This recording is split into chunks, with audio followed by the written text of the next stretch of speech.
ପୂର୍ବତନ ପ୍ରଧାନମନ୍ତ୍ରୀ ଅଟଳ ବିହାରୀ ବାଜପେୟୀଙ୍କ 101ତମ ଜନ୍ମ ଜୟନ୍ତୀ ପାଳିତ।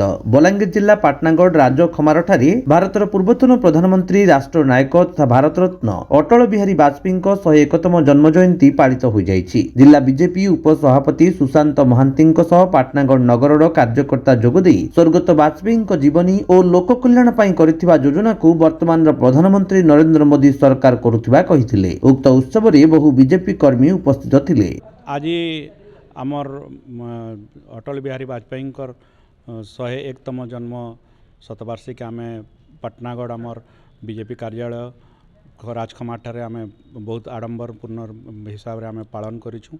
आमर पार्टी समस्त कार्यकर्ता आसिक माने वाजपेयी जन्मदिन को बहुत उल्लास सहित पालन कराई निज निज परस्पर भितर आम वाजपेयी जेन जेन ये स्मृति के आम फिर आज मन पकईचु निज भितर मिष्टान्न बंटन कराई तार आहरी आमर प्रोग्राम मान भी रही वाजपेयी जन्मदिन अवसर रे समस्ते बहुत उत्साहित अच्छा आज।